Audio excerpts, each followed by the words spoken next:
I think we've laid a good foundation for going into new territory.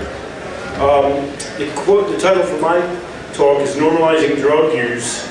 Stoners in Colorado are pretty considerate. I just like, that came off of a website for pot users in Colorado, and to me it says a lot. A lot of people said these things earlier on. We're in a whole new world now that marijuana is legal in several states and in more states coming up. That changes society in a major way, and I realize that some of you just want to have fun, you know, make some money, smoke some dope, but I've got a bigger mission for you, and I think the world does too, and I want to try and lay out what that mission looks like.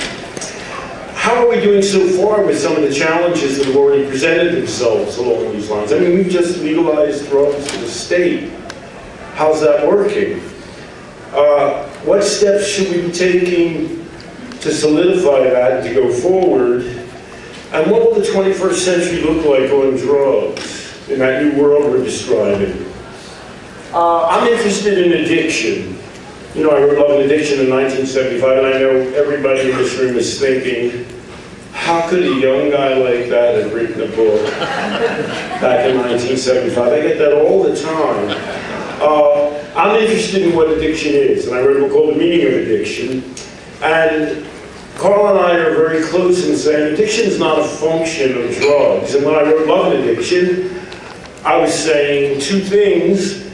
You know, a lot of people take drugs without getting addicted, and people get addicted to a lot of things that aren't drugs. So forget that connection. But I'm against addiction. I'm a clinician. I write books about defeating addiction, the most recent of which is called Recover, Stop Thinking Like an Addict, and I'll tell you what I mean by that when I say stop thinking like an addict. And I treat addiction. I developed a treatment program that was used both residentially and it's now online.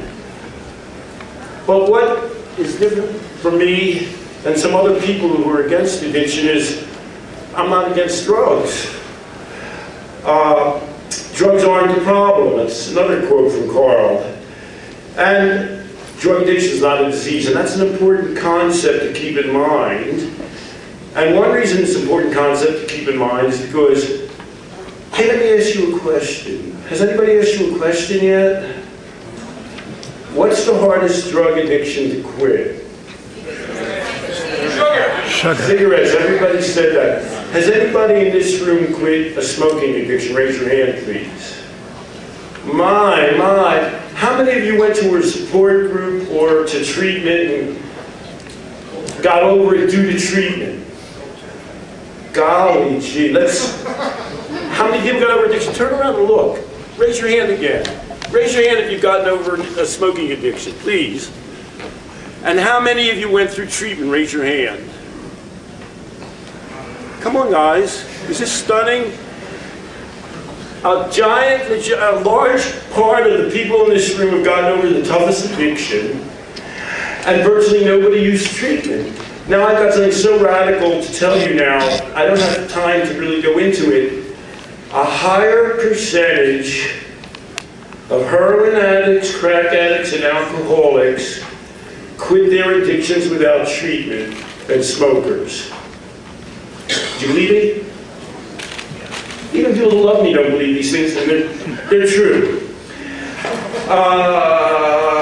So I'm not against drugs, and that's a good thing because drugs aren't going to disappear. Maybe you've had that impression yourself lately.